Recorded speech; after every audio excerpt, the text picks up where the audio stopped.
Welcome to all students आपका बहुत बहुत स्वागत है आपके अपने channel physics bye Hariom sir में।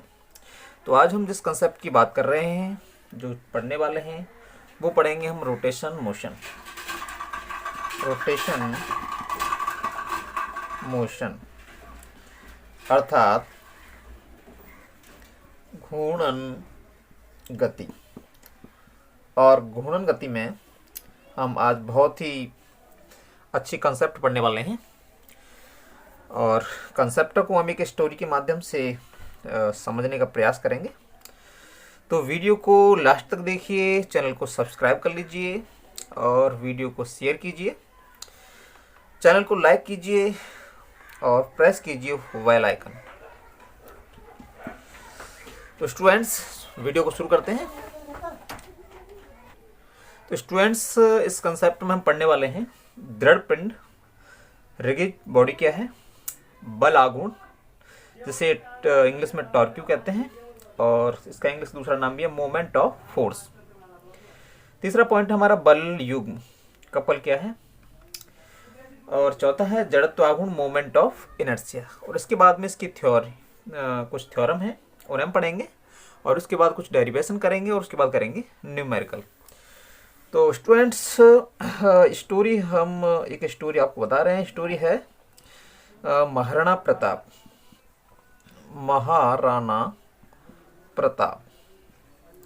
महाराणा प्रताप स्टूडेंट ये मेवाड़ के राजा थे और इनका जो युद्ध हुआ था 1556 में, वो अकबर के साथ हुआ था। तो हल्दी घाटी के मैदान में युद्ध होता है। तो इस स्टोरी के माध्यम से हम ये मोमेंट ऑफ इनर्शिया है, दृढ़ पिंड है, बल युग्म में जड़त्व आघूर्ण है, ये सारी चीजें पढ़ने वाले हैं। तो गाइस जो महाराणा प्रताप थे वो बहुत ही महान थे और उनका दृढ़ विश्वास था। दृढ़ मतलब अटल, दृढ़ का मतलब होता है अटल, अटल विश्वास मतलब किसी ऐसा विश्वास जिस पर अड़िग रहा जा सके, है ना। तो उनका विश्वास था कि हम ये युद्ध जीत जाएंगे और अपने जो हमारा जो राज्य है उसको हम किसी को मतलब पराधीन नहीं होने देंगे। तो जो महाराणा प्रताप थे तो उन्होंने दृढ़ विश्वास कर लिया था। तो दृढ़ विश्वास का मतलब होता है रिजिड बॉडी। रिजिड मतलब ऐसा पिंड, यहाँ पर रिजिड बॉडी दिया हुआ है, इसका मतलब है एक ऐसा पिंड जिसमें कोई बदलाव ना हो सके, मतलब विस्थापन ना हो सके, कोई डिस्प्लेसमेंट ना हो। इसके इंटरनल पार्ट में इसके जो अंदर के जो कण हैं, ऐसा पिंड जिसके अंदर के कण जो पार्टिकल हैं इतने सॉलिड हैं कि इसमें बाहर से अगर कोई फोर्स लगाया जाए तो इनके कणों पर कोई दबाव ना बने। तो एग्जाम्पल के तौर पर जैसे हम कह सकते हैं दृढ़ पिंड जैसे लोहे का जो है आयरन का कोई गोला, ठीक है, स्फीयर ऑफ आयरन, ठीक है ना। और हम समझ सकते हैं जैसे हीरा होता है, हीरा, डायमंड। डायमंड क्या है, डायमंड जो है रिजिड बॉडी का एग्जाम्पल है। और क्या हो सकता है, पत्थर का कोई टुकड़ा हो सकता है, पत्थर का टुकड़ा हो सकता है, ठीक है ना। और ये जैसे कोई पहाड़ है, पहाड़, ठीक है, पहाड़ का टुकड़ा कोई टुकड़ा है, वो भी रिजिड बॉडी में आया, ठीक है ना। तो ये ऐसे पिंड हैं जिस पर बाहर से अगर हम बल लगाएं तो इनमें कोई बदलाव नहीं होगा, कोई डिस्प्लेसमेंट नहीं होगा, इसके इनर पार्टिकल्स में कोई डिस्प्लेसमेंट नहीं होगा। तो महाराणा प्रताप जो है अब देखो महाराणा प्रताप की स्टोरी शुरू होती है। तो एक तो उनका दृढ़ विश्वास था कि युद्ध जीत जाएंगे। अब दूसरा पॉइंट आता है, उनके पास एक घोड़ा भी था, उसका नाम था चेतक बहुत ही फुर्तीला घोड़ा था और उनकी हर इशारे को समझता था। तो इसमें एक आपने कविता सुनी हुई, कविता का एक जो शीर्षक है वो चेतक रहा है। तो उसमें बताया गया है चेतक के बारे में। कविता इस प्रकार है, रण बीच चौकड़ी भर भर कर चेतक बन गया निराला था, राणा प्रताप के घोड़े से पड़ गया हवा का पाला था। तो इसका मतलब है कि जो घोड़ा था महाराणा प्रताप का वो बहुत ही फुर्तीला था। चलो बलागुण समझते हैं। तो बलागुण का मतलब है किसी पर हम अगर बल लगाएं, बल लगाकर आघूर्ण मतलब उसे घुमा देना, ठीक है ना, बलागुण हो गया। अब उनका जो घोड़ा था उस पर महाराणा प्रताप बल नहीं लगाते थे, परंतु उनका जो मनोबल था उनके इशारे पर ही वो घोड़ा मुड़ जाता था, ठीक है ना। अब बल आघूर्ण कैसे, इसके एग्जाम्पल्स के तौर से समझ सकते हैं हम। एग्जाम्पल जैसे बल आघूर्ण आप समझ लीजिए, एक दिशा में बल लगे मतलब वन डायरेक्शन में बल लगेगा, ठीक है ना। और एक डायरेक्शन में बल लगने पर वो क्लॉकवाइज या तो क्लॉकवाइज घूम सकता है या एंटी क्लॉकवाइज, किसी भी डायरेक्शन में उसका मूवमेंट हो जाए उसे हम बोलते हैं बल आघूर्ण। एग्जाम्पल के लिए हम देख सकते हैं बलागुण का जो एग्जाम्पल है, एग्जाम्पल से समझते हैं। जो स्क्रू होता है, स्क्रू जिसे कहते हैं हम पेचकस, पेचकस जो होता है उसमें हम बल लगाते हैं एक साइड में जब बल लगाते हैं तो एक साइड में जो है पेच को खोल देता है। दूसरा एग्जांपल देख लेते हैं। दूसरा एग्जांपल है जैसे आपने नल देखा हो, टेप जिसे कहते हैं, टेप है, नल होता है और नल का हत्ता जितना बड़ा होगा तो उसमें बल उतना ही कम लगाना पड़ेगा, ठीक है ना। जो बलागुण होता है उसको टाउ से प्रदर्शित करते हैं, टाउ बराबर होता है एफ इंटू आर, ठीक है ना। एफ इंटू आर का मीन्स होता है बल गुणा क्रिया रेखा से दूरी। इसका मान जो है उतना ही क्या हो जाएगा, ज्यादा हो जाएगा जितना इसकी क्रिया रेखा बढ़ जाएगी, बलागुण बढ़ जाएगा। जैसे नल का हत्ता, मान लीजिए नल का हत्ता है और नल का जो हत्ता है इतना लंबा कर दिया जाए, इस हैंडल को जितना लंबा कर देंगे तो नल से जो पानी हमारा निकल रहा है वो आसानी से हम निकाल सकेंगे। हत्ता जितना बड़ा होगा हम उतना ही आसानी से नल को चला लेंगे। और एग्जाम्पल क्या हो सकते हैं, और एग्जाम्पल आपने गेट देखा है, गेट जो होते हैं जैसे किवाड़ बोलते हैं, हम गेट बोलते हैं, और उसे हम जब खोलते हैं जहाँ पर कब्जे जो लगे होते हैं, कब्जे लगे होते हैं, और कब्जे से हम जैसे किवाड़ को खोलते हैं तो आसानी से घूम जाती है, ठीक है ना। और जितनी किवाड़ की लंबाई ज़्यादा हो जाएगी, चौड़ाई कहने का मीन्स चौड़ाई जितनी ज़्यादा होगी उतनी ही आसानी से वो घूम जाएगी, ठीक है ना। तो ये एग्जाम्पल हुए बलागुण के। अब थोड़ी सी इसकी डायमेंशन और मात्रक भी देख लेते हैं। बलागुण का जो मात्रक है वो होता है न्यूटन मीटर, ठीक है ना। और इसकी जो विमा हो जाएगी वो हो जाएगी आपकी ml² T-2 हो जाएगी, ठीक है ना। न्यूटन मीटर स्क्वायर, इसके हिसाब से इसकी हम डायमेंशन निकालेंगे मात्रक के हिसाब से, तो क्या हो जाएगी ml² T-2 हो जाएगी। और देखो बलागुण जो है, अब इसको हम परिभाषित करें तो परिभाषा इसकी होगी, किसी भारी बल द्वारा किसी वस्तु को किसी अक्ष के चारों ओर घुमाने के प्रभाव को बलागुण कहते हैं, ठीक है ना। जैसे मान लीजिए ये हमारा पिंड हो गया और ये पिंड हो गया, और इस पिंड का जो है मूल बिंदु यहाँ से हम मान लो O मान लेते हैं यहाँ से, और यहाँ से ये दूरी है, डिस्टेंस है, और यहाँ पर बिंदु कोई P रखा है, ठीक है ना। और यहाँ से यहाँ तक की जो दूरी है वो R है, ठीक है ना। यहाँ से यहाँ तक की जो दूरी हो गई वो R हो गई, ठीक है। यहाँ से बल लग रहा है, इस पर बल अप्लाई हो रहा है इधर से F, तो इसका जो बलागुण होगा, ठीक है ना, इसका जो बलागुण होगा टाउ बराबर F इंटू क्रिया रेखा, F इंटू क्या हो जाएगा R हो जाएगा, ठीक है ना। बल गुणा क्रिया रेखा से दूरी, ठीक है ना। बल का मात्रक और दूरी का मात्रक इसमें कर देते हैं तो क्या हो जाएगा ml² T-2 हो जाएगा, ठीक है ना। अब देखिए आगे नेक्स्ट क्या हो, अब स्टोरी में चलते हैं आगे। तो महाराणा प्रताप का जब युद्ध हुआ तो युद्ध में उनको जो है बहुत ज़्यादा क्षति हुई, क्योंकि उनके पास कोई सेना नहीं थी इतनी ज़्यादा, और जो मुगल शासक थे अकबर, उनके पास बहुत बड़ी सेना थी। तो महाराणा प्रताप को जंगल में रहना पड़ा। तो जंगल में उन्होंने एक पत्थर जो है लिया और पत्थर से प्रयास किया कि हम जो है गेहूं को पीसने का प्रयास मतलब करने लगे। उसका ये कारण था कि जंगल में जब वो पहुंचे तो कई दिन उन्हें भूखा रहना पड़ा। जब भूखे रहे वहाँ पर तो कई दिन उन्होंने फल फ्रूट, ठीक है ना, फ्रूट्स खाए और बहुत सारे पत्ते भी खाए। इस तरह से उन्होंने अपना जीवन यापन कई दिन किया। उसके बाद उन्हें थोड़ा सा गेहूँ मिले।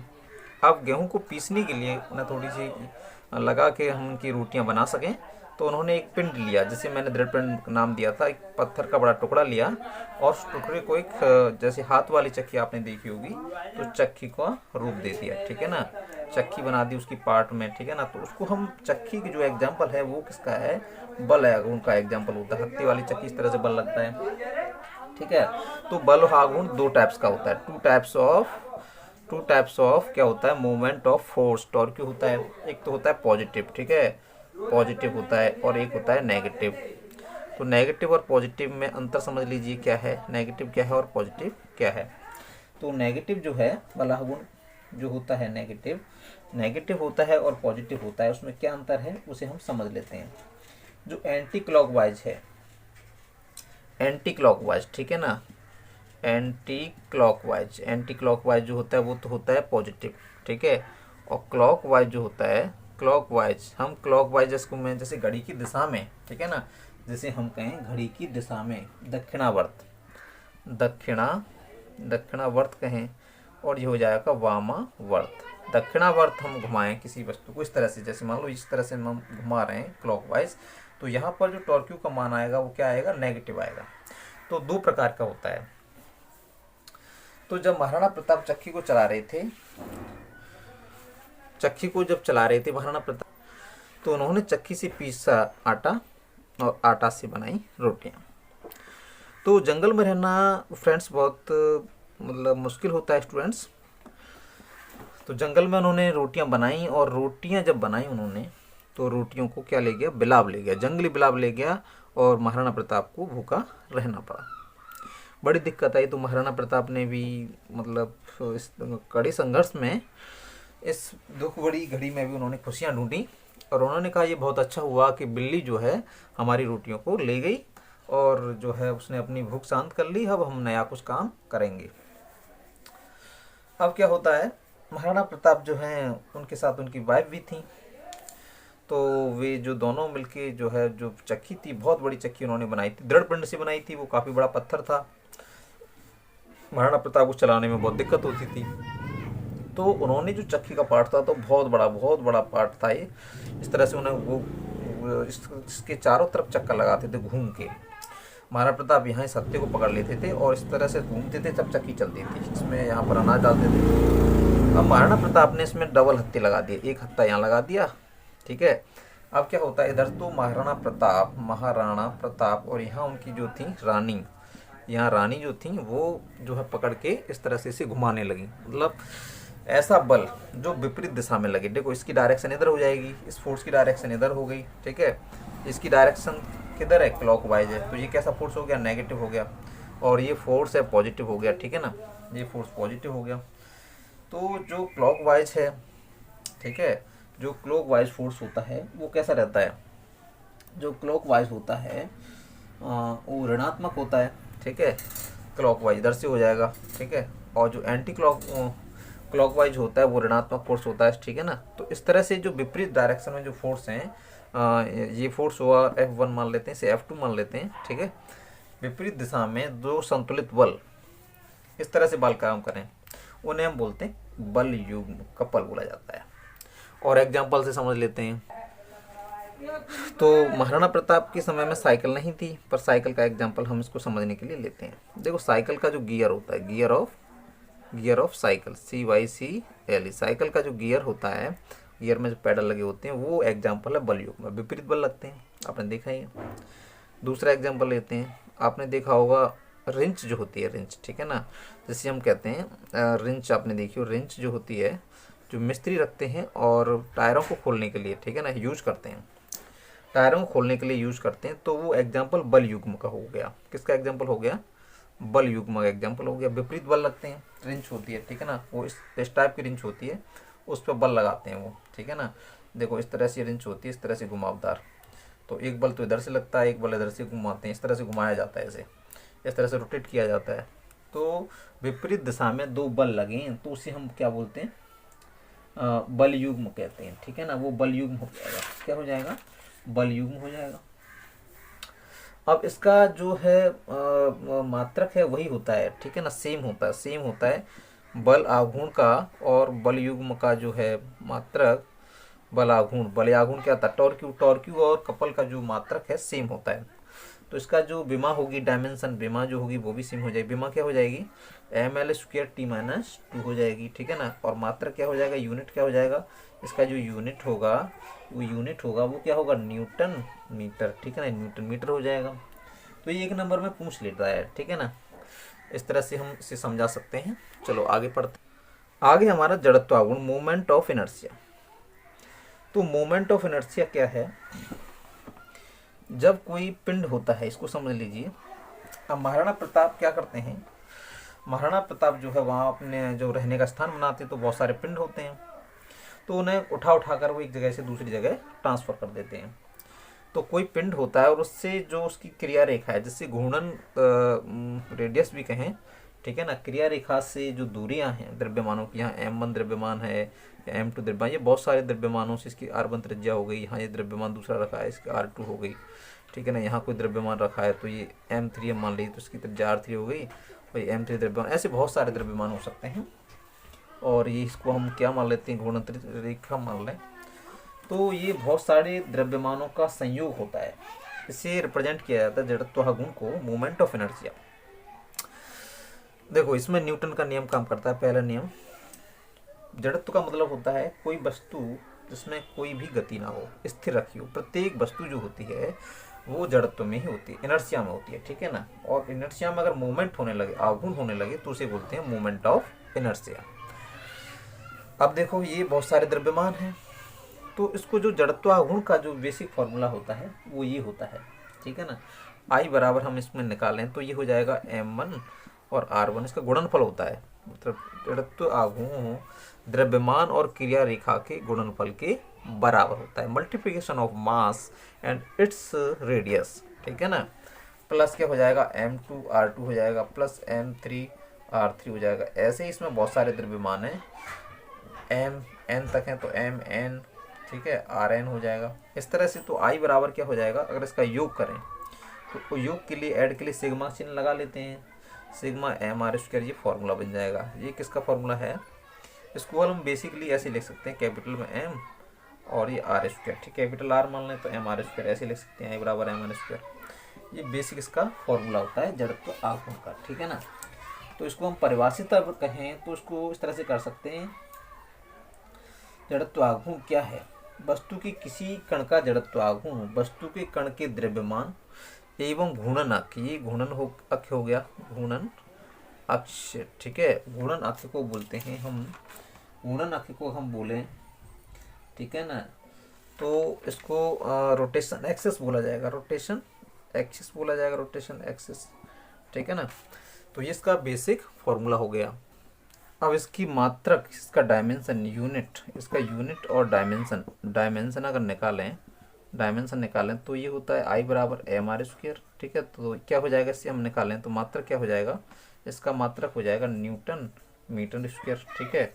और इसकी डायमेंशन हो जाएगी, देखो द्रव्यमान की तो एम हो गई और आर की क्या हो जाएगी, एम एल स्क्वायर, तो एम एल स्क्वायर की क्या हो जाएगी, डायमेंशन हो जाएगी, ये इसकी विमा हो गई और ये इसका मात्रक हो गया। तो ये मात्रक किसका हुआ, जड़त्व आघूर्ण का, ठीक है ना। अब इसकी दो प्रमेय हैं, इसमें एक चीज हो रहा है उसे हम समझ लेते हैं।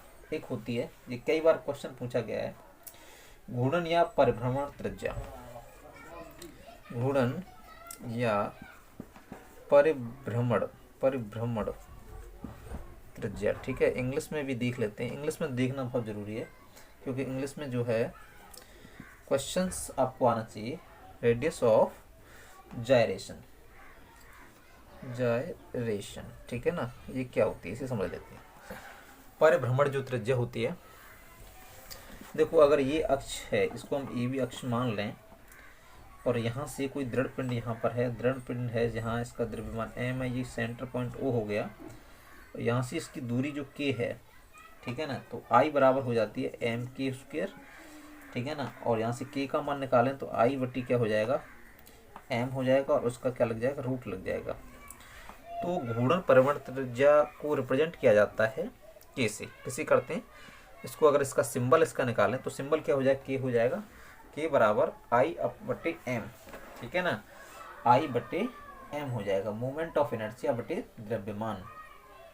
तो इसको हम परिभाषित करें तो इसकी परिभाषा इस तरह से होगी, किसी पिंड की घूर्णन या परिभ्रमण त्रिज्या घूर्णन अक्ष से वह लंबवत दूरी, घूर्णन अक्ष हो गया, घूर्णन अक्ष हो गया यानी ए बी, घूर्णन अक्ष से वह लंबवत दूरी है जिसके वर्ग को पिंड के संपूर्ण द्रव्यमान से गुणा करने पर, जिसके वर्ग को, ठीक है, इसके वर्ग को इसके द्रव्यमान से गुणा करने पर पिंड का जड़त्व आघूर्ण प्राप्त हो जाता है। ये वो दूरी है, ये जो घूर्णन अक्ष से वह दूरी है जिसका अगर हम वर्ग कर दें और द्रव्यमान से अगर गुणा कर दें तो मोमेंट ऑफ इनर्शिया प्राप्त हो जाएगा, ठीक है ना। चलो स्टोरी को स्टूडेंट्स आगे पढ़ते हैं। तो उनका एक घोड़ा था चेतक, तो चेतक जो था वो बहुत ही फुर्तीला था। तो जो बैटल युद्ध में जब गया तो सबसे पहले वो पहाड़ों से होकर निकला, ठीक है ना। अब जो पहाड़ होते हैं स्टूडेंट वो 3 डायमेंशन होते हैं, ठीक है ना, एक्स अक्ष भी होता है उसमें, वाई अक्ष भी होता है, ठीक है, और एक जेड अक्ष भी होता है, ठीक है, 3 अक्ष होते हैं पहाड़ों में, ठीक है ना। 3 डायमेंशन, लंबाई होती है, लंबाई चौड़ाई भी होती है और ऊंचाई भी होती है, तीनों कंडीशन उसमें पहाड़ में होती हैं, ठीक है ना। पहाड़ आपने देखा हो, हिल्स जिसे कहते हैं। तो यहाँ पर सबसे पहले लंबवत अक्षों की प्रमेय हम पढ़ते हैं और उसके बाद वो मैदान में गया तो बनी समांतर अक्षों की प्रमेय, ठीक है ना। तो समांतर अक्षों के प्रमेय में जो घोड़ा था वो समांतर उसने लड़ाई की, ठीक है ना, आमने सामने। यहाँ पर ऊपर नीचे और हवा में लड़ाई की, इसमें हवा में लड़ाई की, उछल कूद के लड़ाई कर रहा है, तो उसको हम कहेंगे लंबवत अक्षों की प्रमेय। और आमने सामने लड़ा, मैदान में लड़ा, उसमें उसको कहेंगे हम समांतर अक्षों की प्रमेय। चलो देख लेते हैं इन दोनों प्रमेयों को, ये बहुत ही इंपॉर्टेंट है। जो लंबवत अक्षों की प्रमेय है स्टूडेंट्स, उसमें क्या है कि अगर हमसे अगर इसमें तल की समतल की अगर बात कहें, ठीक है ना, समतल की बात कहें तो जो प्लेन होता है प्लेन में, ठीक है ना, तो अगर प्लेन में अगर इसके जो जड़त्व आघूर्ण है, इसका जड़त्व आघूर्ण एक्स अक्ष का जड़त्व आघूर्ण हम लें तो आई एक्स हो गया, ठीक है ना, आई एक्स, इसका जड़त्व आघूर्ण लें तो क्या हो जाएगा, आई एक्स हो जाएगा, ठीक है ना, इसका हो जाएगा आई एक्स और इसका हो जाएगा आई बाई, और जेड का क्या हो जाएगा, आई जेड हो जाएगा। तो आई जेड बराबर क्या हो जाएगा, आई एक्स प्लस आई बाई, ठीक है ना। ये संबंध प्राप्त होता है किसी भी, इसको हम अगर परिभाषित करना चाहें, डेफिनेशन इसकी कहें तो हम कह सकते हैं यदि किसी पटल के तल में स्थित दो परस्पर, ठीक है ना, एक्स और वाई, दो परस्पर लंबवत अक्षों के सापेक्ष पटल के जड़त्व आघूर्ण क्रमशः आई एक्स और आई वाई हों तो इसका जो जड़त्व आघूर्ण है, इसका जो जड़त्व आघूर्ण है, जो जेड अक्ष का जड़त्व आघूर्ण है, वो निम्न सूत्र द्वारा प्राप्त किया जाएगा, ठीक है ना। तो इसे देख लेते हैं। ये एक्स अक्ष के लंबवत निकालेंगे, अगर आई एक्स निकालें तो ये हो जाएगा द्रव्यमान और वाई पे स्क्वायर, ठीक है ना। आई वाई अगर निकालें तो क्या हो जाएगा, सिग्मा क्या हो जाएगा, एम एक्स स्क्वायर हो जाएगा, और आई जेड हम निकालें तो सिग्मा एम आर स्क्वायर हो जाएगा। अब देखो आर स्क्वायर कैसे हो जाएगा, एक्स अक्ष के समांतर है बाई, मतलब लंबवत, समांतर नहीं परपेंडिकुलर है बाई, तो एम बाई स्क्वायर हो जाएगा, और बाई के परपेंडिकुलर है एक्स तो एम एक्स स्क्वायर हो गया, और जेड के परपेंडिकुलर यहाँ देखो आप तो आर है, ठीक है, लंबवत इसके क्या है, आर है। तो देखो आर कैसे है मैं आपको बता देता हूँ। जैसे मान लो एक्स अक्ष ये है, ये बाई हो गई, तो आर कौन सी हो जाएगी, ये हो जाएगी नहीं, तो इसको अगर एक्स रखें, इसको बाई कहें तो